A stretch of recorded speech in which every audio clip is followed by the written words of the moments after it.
Marilah kita berdoa. Damai sejahtera dari Allah Bapa yang melampaui segala akal, itulah yang memelihara hati dan pikiran kita dalam Kristus Yesus Tuhan kita. Amin. Ibu Bapak, saudara-saudara yang kami kasihi di dalam Kristus Yesus, dimanapun kita berada pada saat ini, semoga kita senantiasa diberkati oleh Tuhan, dilindungi oleh Tuhan di dalam hidup kita. Dan shalom bagi kita semuanya. Marilah kita mendengar firman Tuhan, khotbah epistel yang tertulis dalam Lukas 21 ayat 7 sampai ayat 19, yaitu khotbah epistel untuk tanggal 13 November tahun 2022. Demikian firman Tuhan. Permulaan hikmat. Dan murid-murid bertanya kepada Yesus, katanya, "Guru, bila manakah itu akan terjadi? Dan apakah tandanya kalau itu akan terjadi?" Jawabnya, "Waspadalah supaya kamu jangan disesatkan.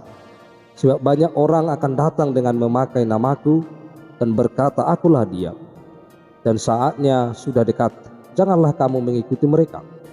Dan apabila kamu mendengar tentang peperangan dan pemberontakan, janganlah kamu terkejut. Sebab semuanya itu harus terjadi dahulu, tetapi itu tidak berarti kesudahannya akan datang segera." Ia berkata kepada mereka, "Bangsa akan bangkit melawan bangsa, dan kerajaan melawan kerajaan. Dan akan terjadi gempa bumi yang dahsyat, dan di berbagai tempat akan ada penyakit sampar dan kelaparan, dan akan terjadi juga hal-hal yang mengejutkan dan tanda-tanda yang dahsyat dari langit. Tetapi sebelum semuanya itu, kamu akan ditangkap dan dianiaya. Kamu akan diserahkan ke rumah-rumah ibadat dan penjara-penjara, dan kamu akan dihadapkan kepada raja-raja dan penguasa-penguasa oleh karena namaku. Hal itu akan menjadi kesempatan bagimu untuk bersaksi. Sebab itu, tetapkanlah di dalam hatimu, supaya kamu jangan memikirkan lebih dahulu pembelaan.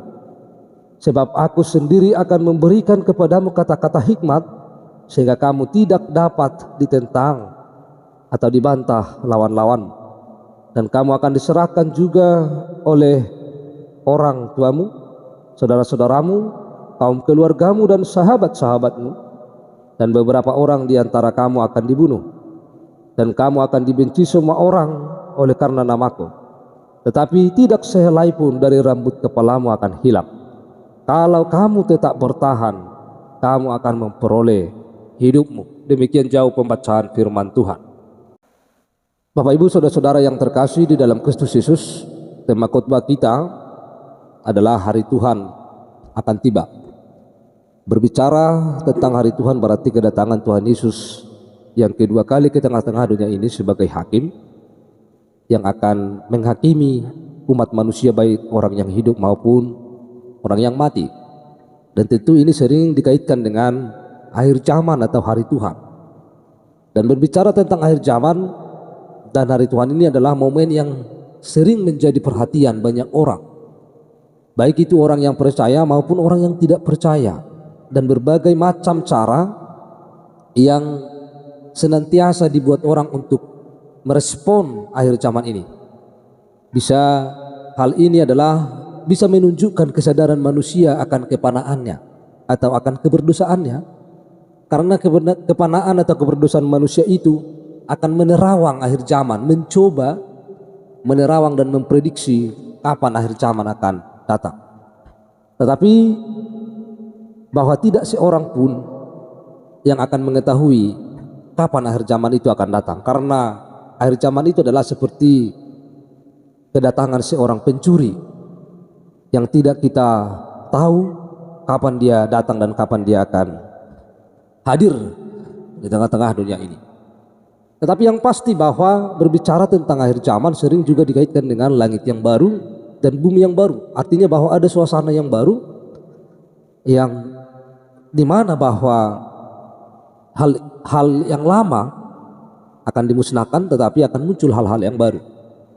Dalam nats khotbah ini adalah merupakan dialog atau pertanyaan para murid kepada Tuhan Yesus pada saat itu, ketika Yesus sedang berbicara tentang keruntuhan bait Allah mulai dari 5 sampai ayatnya yang ke-6. Bahwa hal itu, bahwa para murid mengagumi bangunan-bangunan yang dihiasi dengan barang-barang yang mahal. Dan apa yang dikatakan oleh Yesus bahwa apa yang kamu lihat itu akan datang harinya di mana tidak ada satupun akan di batu satupun akan dibiarkan terletak di atas batu yang lain. Semuanya akan diruntuhkan.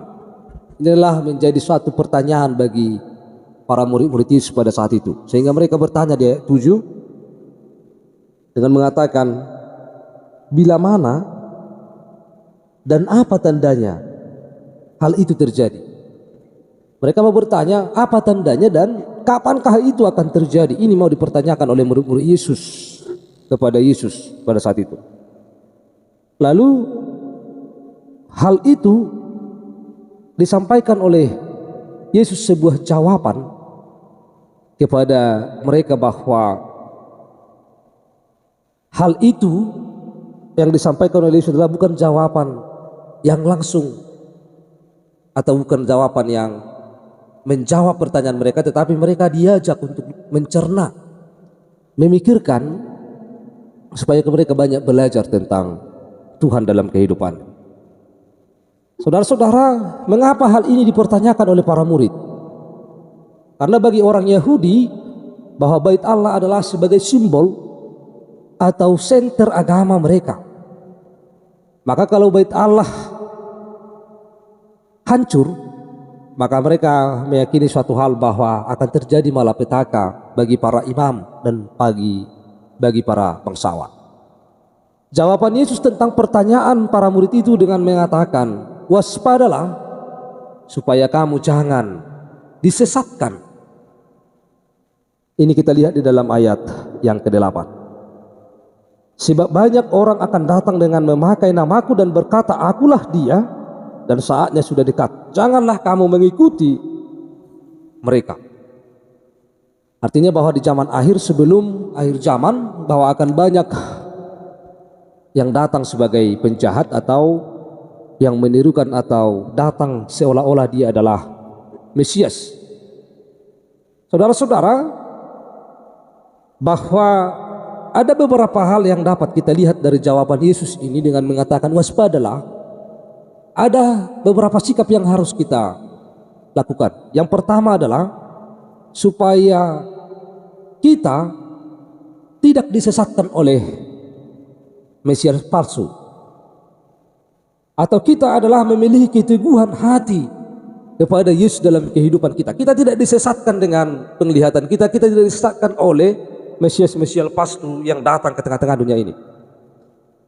Ini bisa dijelaskan juga di ayat 16 sampai ayat 17. Dan kamu akan diserahkan juga oleh orang tuamu, saudara-saudaramu, kaum keluargamu, dan kamu akan dibenci semua orang oleh karena namaku.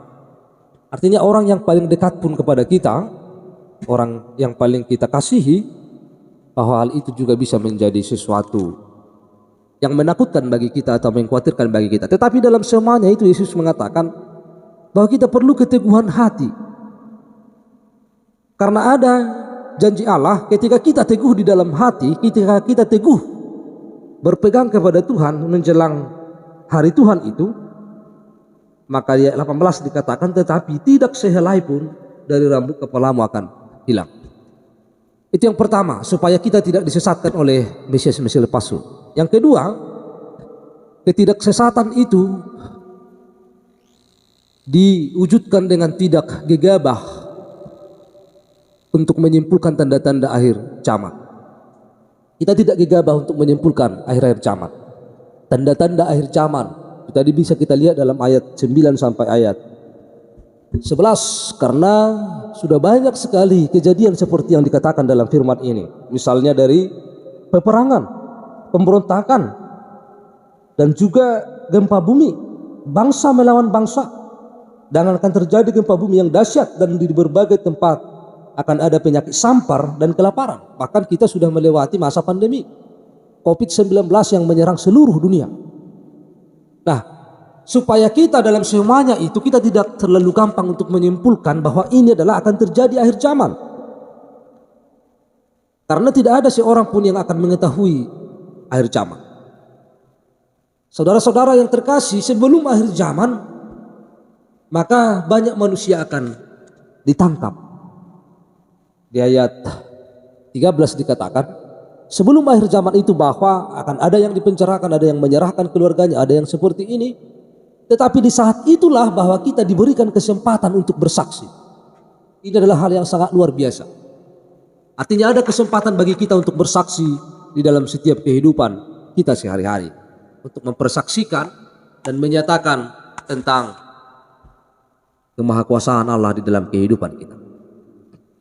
Maka orang-orang yang percaya tidak perlu menakuti tentang akhir zaman. Ada dua sikap di dalam menantikan akhir zaman. Sikap yang pertama adalah bahwa kita harus memahami akhir zaman itu akan segera datang. Kita harus percaya bahwa akhir zaman itu adalah akan segera datang. Dengan artian kalau kita memahami bahwa akhir zaman itu akan segera datang, maka kita akan berbuat baik sesegera mungkin. Atau dengan kata lain, maka kita akan bertobat dari segala kejahatan kita. Artinya bahwa bait Allah yang diruntuhkan tadi itu adalah bahwa kita meruntuhkan tubuh kita yang lama. Dalam artian bahwa kita akan menyerahkan hidup kita, tubuh kita ini kepada Tuhan untuk menyembah Tuhan sebagai persembahan yang hidup kepada Tuhan, sehingga kita menjadi manusia yang baru, menjadi manusia yang lahir kembali, yang percaya kepada Tuhan. Sehingga kalau kita memahami bahwa akhir zaman itu, hari kedatangan Tuhan Yesus yang kedua kali ke tengah-tengah dunia ini adalah akan segera datang, itu akan memacu manusia, akan membuat manusia akan segera bertobat dari segala keberdosaannya supaya dia juga tidak kena hukum. Lalu ada juga sikap yang kedua. Sikap yang kedua adalah di tengah-tengah dunia ini bahwa ada orang yang tidak percaya kepada akhir zaman. Tidak percaya kepada hari kedatangan Tuhan yang kedua kali ke tengah-tengah dunia ini. Sehingga tidak ada kesempatan baginya untuk bertobat. Tidak ada kesempatan baginya untuk memperbaiki hidupnya. Sehingga dia lalai akan segala kehidupannya. Dia menunggu terus. Nanti, besok, bahkan tahun depan. Atau tunggu ini dan tunggu itu. Tunggu berhasil, tunggu ini. Sehingga dia akan menanti terus supaya dia bertobat. Saudara-saudara yang terkasih, sikap yang kedua ini adalah bahwa itu tidak baik. Bahwa sikap kita untuk menyambut hari kedatangan Tuhan adalah harus disertai dengan pertobatan. Meruntuhkan bait Allah yang lama itu, dan kita menghiasi hidup kita dengan manusia baru, yaitu lahir baru. Oleh karena itu bahwa hari Tuhan akan tiba, mari kita tetap waspada, berjaga-jaga, sehingga kita orang yang percaya tetap siap menyambut hari kedatangan Tuhan yang kedua kali. Amin, kita berdoa. Ya Tuhan Allah Bapa kami yang di surga, kami telah mendengar firman-Mu. Penuhilah kami dengan kuasa Roh Kudus-Mu sehingga firman-Mu dapat kami lakukan dalam hidup kami. Dalam nama Kristus Yesus kami telah berdoa. Amin.